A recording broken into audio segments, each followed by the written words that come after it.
Rusty Barrel here. Today's video, I wanted to go over recipe formulation. I'm about to create a new recipe for a pale ale. I kind of have an idea of what I want, but I don't really have much to go on. So I was just gonna run through my process, see if it's useful to any of y'all. So here we go. So first things first is today's brew. What I'm going for is a pale ale. I recently had pale Yard's pale ale, which is a pretty like simple, tasty, like light flavored pale ale.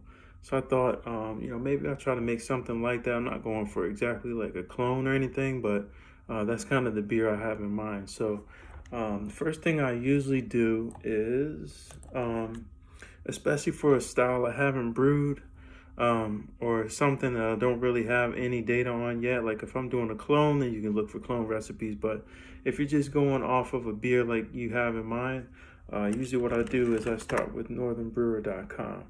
Okay, and plenty of y'all probably know Northern Brewer for homebrew supplies. But what I like to do here is I'll just type in pale ale, right? And they have a bunch of recipes here. Sierra Madre, that's going to be more like Sierra Nevada, I'm guessing. I want kind of a light looking, so all these look kind of orange looking. Innkeeper, yeah, none of these look all that great. Single hop pale ale. Extra pale ale. Zombie dirt. Tangerine. None of these actually look all that close to what I'm trying to go for.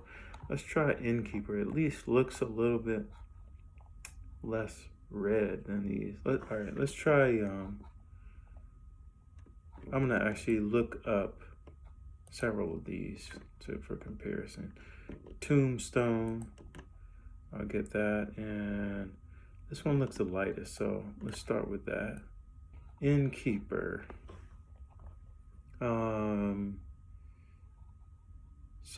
Okay, 1043.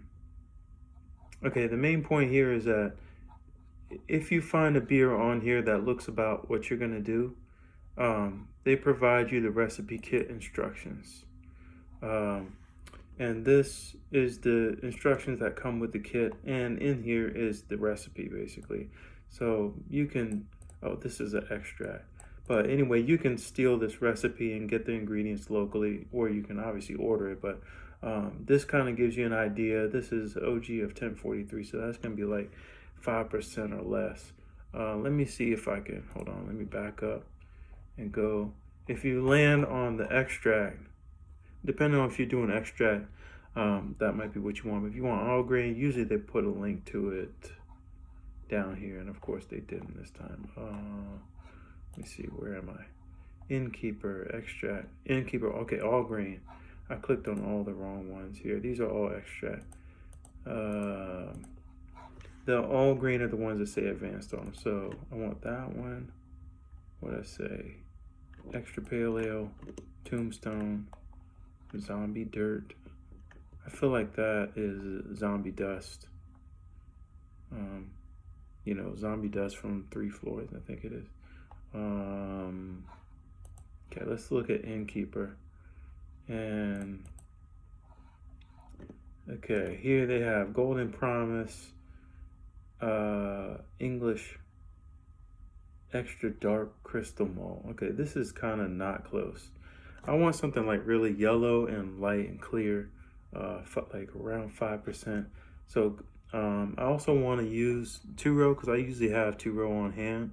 So I prefer to use 2-row whenever I can, unless it's like a British beer or a Belgian beer, or German beer or something. So this is going to be American Pale Ale. I'd rather use 2-row. Of course, I could just substitute in here, but the dark crystal malt, that's a no-go for me. So X that out. Extra Pale Ale. Let's try that.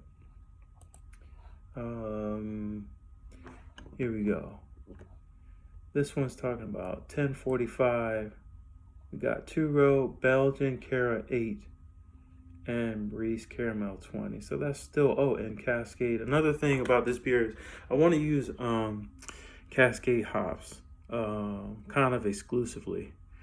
So this is actually helpful here. I just have used Cascade like years and years ago and really loved it. And I haven't really done a pale ale with just Cascade. So I kind of want to see how my feelings on Cascade, if they've changed or not. So this is actually probably the best one so far. Let's just check out Tombstone real quick. And on this one, it says 2-row, 60L and 80L. Like that, that's gonna be too dark for me. I've never even heard of this hop. I like the other one better. So, okay, so this is gonna give me an idea for what I want to do.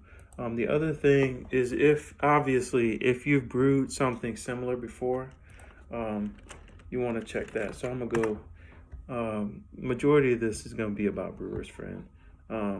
I have all my recipes in here. I have them categorized by year. I don't think I've done a pale ale since 2015. So I'm gonna check into 2015. Here's a pale ale right here. So, I mean, this is kind of obvious, but you just want to kind of check your notes. Check your previous brews. Okay, there's another one. Check your previous brews and see, like what you've done in the past. And if there's any notes you've left yourself, hopefully you're taking a lot of notes. Okay, so here, this is actually similar to what I want to do. 5%. 2-row, I used wheat there, I think, for body. There's no notes in here. But then mostly Cascade. So, not a whole lot of info right there. Let's see if I left any more notes. This one I used Conan yeast from Canaheti Topper.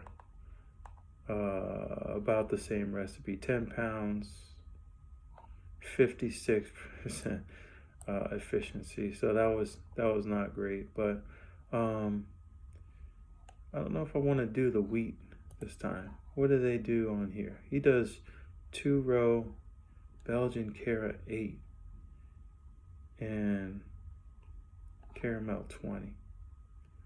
All right, so I'm just gonna start a new recipe.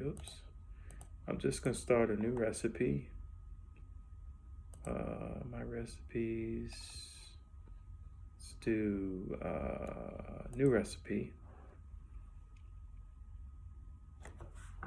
Okay, so actually for pale ale, it's pretty simple, so I didn't really learn too much from this or from my old one, but basically I've tried this before. I do remember that these pale ales were decent, but I think I have in another document how good they were. So anyway, for the new one, I'm gonna do, what are we gonna call this? I usually put something dumb here until I have inspiration for what it is. Let's go all grain. And I usually collect 7 gallons of wort, and I come down to 6 gallons post boil, and I end up with 5.5 gallons of wort in the fermenter. And that's because I like to take samples and stuff, and you're gonna lose some for troop. So I really try to get it so that I have a full 5 gallons when I go to the keg when it's done. So the extra half a gallon can account for trub and hydrometer samples. Another thing to note is that, like, if you're doing an IPA, you might actually want to brew to 6 gallons because you got more hops and stuff. You're gonna lose more wort there. So, okay, let's go ahead and put the style here. I can never find the correct type. Pale American Ale, Blonde Ale, American Pale Ale. Okay, what this section is going to do is, if you drop down more, it's going to tell you what the style, this is 18, category 18B for BJPC. This is going to tell you what the parameters of the style are. So you can use that as you design your recipe to kind of know how far off you are. Another thing, okay, if you know your brew house efficiency, it's a good time to put that here. I know mine is normally 70, can be 65 or so, but let's just start with 10 pounds of 2-row.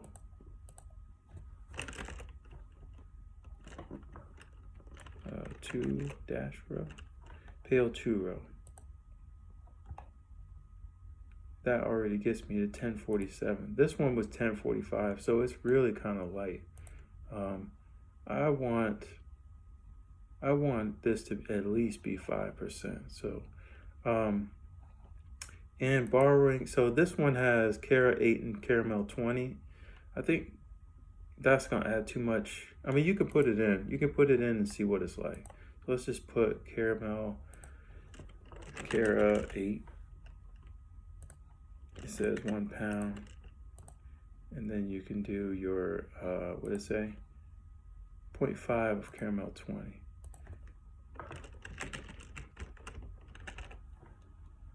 This is 20L.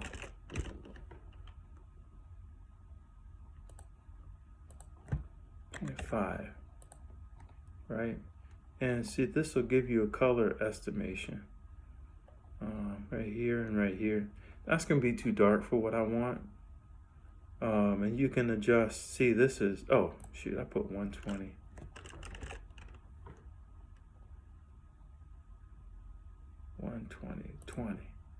Okay, there we go.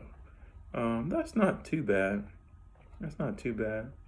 The lava bond on here is 20. Okay, this is actually not bad of a recipe because this is, the lava bond on this is pretty low. This is 20. That's not too bad. I really want it to be super yellow. So the Cara Pils, that's going to give us a lot of good flavor from Pilsner malt. And then also some like head retention and a little bit of body. So I think I'm going to actually use that. And instead of 20, I'm going to use 10. Let's see if I can save on the color. You know, and okay, so here's another thing about me. I like to do my brews as simple as possible. So actually, instead of doing this, I personally don't I like to brew what I can understand. Okay, so like I don't really understand why you want Cara Pils and Crystal 10. That's just a gap in my understanding. I think the Cara Pils is going to give you some body and head retention and a little bit of sweetness, but I think the Crystal 10 is going to do similar. So I'm just going to actually scratch that. So okay, now we have 10 pounds of 2-row, 1 pound of Cara Pils. We're right at 5%, so that's good. And then let's see the hops. They did Cascade, 2 ounce Cascade for 60 minutes, and then 1 for 1 minute. And then my other one that I did, I'm probably gonna do something like this. Warrior for 60 minutes, Cascade 15 minutes and 1 minute. I kind of like that. So let's do Warrior.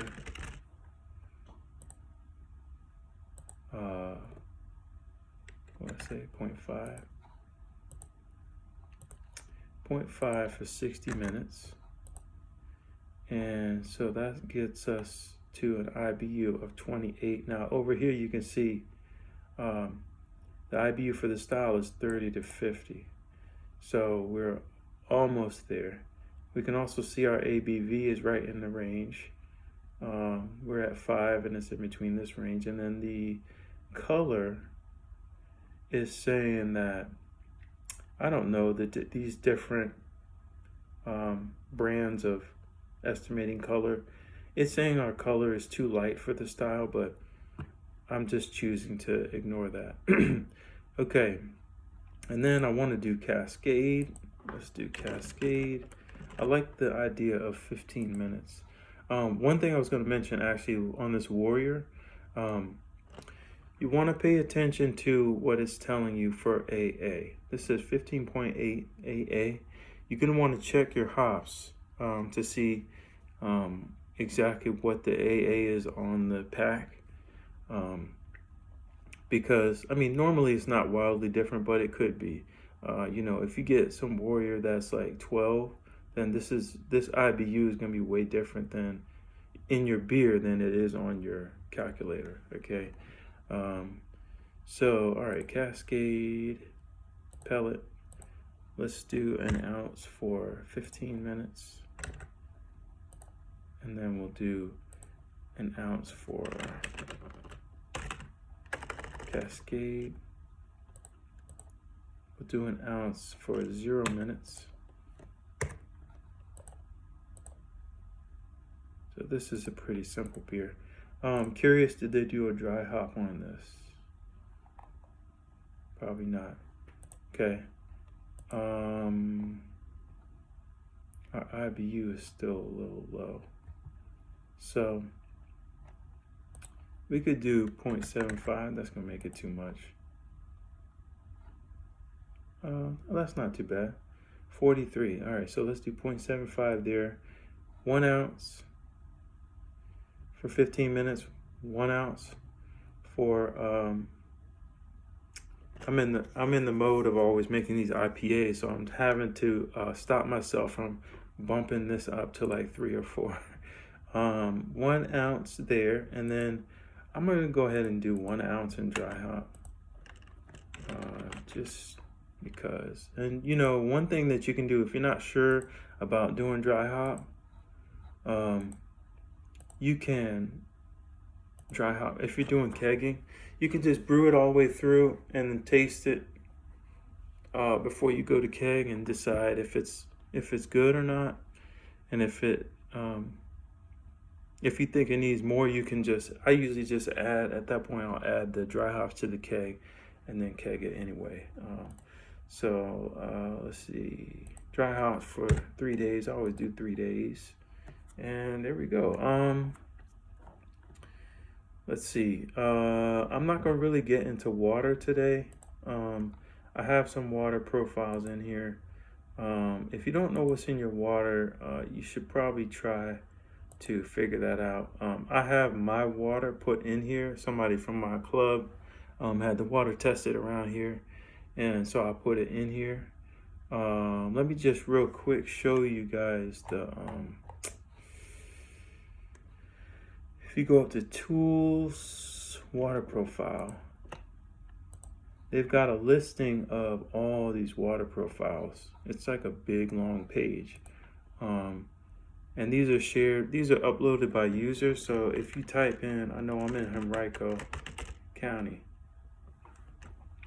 Here's Henrico County RO water. I don't know why. See, that doesn't make any sense. Why would you upload RO water? Let me see. It's a really slow page because it's so much. Okay, this is actually the one that I put in. See, I was smart and put the zip code and the time that I uploaded it so people will know. This guy is in Glen Allen. So that's on the other side of the county. This one's 2013. So anyway, you might find your water in here. The problem is you don't know how long ago it's from. So there's other ways to figure out what's in your water, or you can just run it on tap. I mean, I'm not really scared. Like I said, for this beer, I'm actually just gonna run it on tap, which is this. And yeast, I'm not really sure what I'm gonna do for yeast. Actually, I might do Lutra, because I know I have some of that. Might just run Lutra on that. And then that's it. Okay, in the notes, I usually do like this. Make a long and I'll put the date. What's today? 4/16/2021. Initial recipe formulation.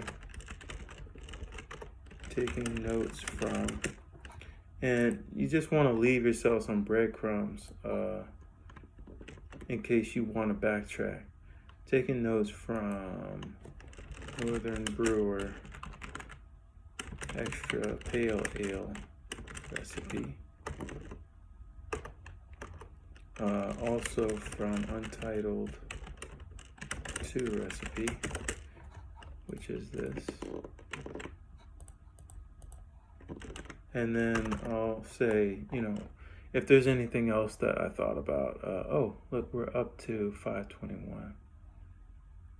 I don't know when that happens. So I'm going to bump this down to 8.5. 9. Sometimes this page can be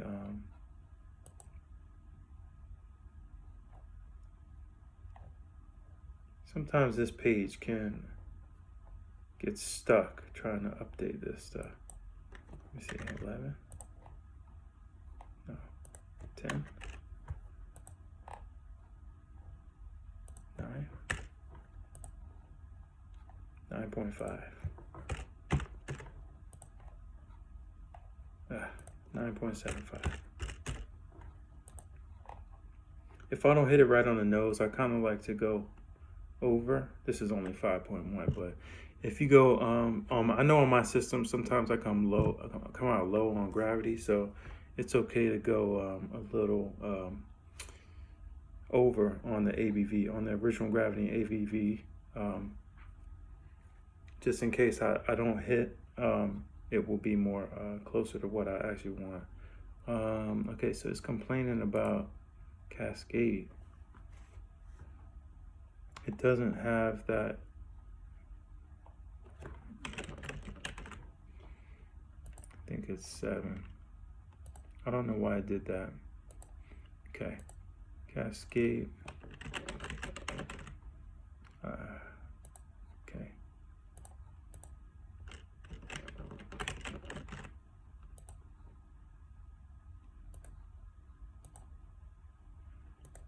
And let's see here. All right, let's save that. Is there anything else I wanted to say here? Okay, mash pH. Why doesn't it have any mash pH? One thing I was gonna say is this thing can get kind of it's supposed to be auto calculating my mash pH, so I'm going to get out of this page and then come back. Went to view, and then I'm going to come back to edit. Okay, see, there we go, 5.77. But I did say I wasn't going to do water, but I am going to at least add some phosphoric acid. You can either add phosphoric acid or acid malt. Let me see how much, what I want to do here. Tablespoon, 1, and no, not do anything. Okay, there we go. It's changing a little bit. 5. Okay, you want this to be, see, it gave me the check mark. You want this to be, I think 5.2 to 5.6. You might as well do another one. 6 tablespoons of phosphoric acid. Does that seem like a lot? 7 tablespoons. All right, save that. And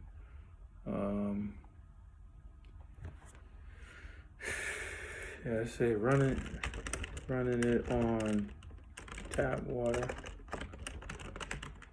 adding phosphoric acid for mash pH.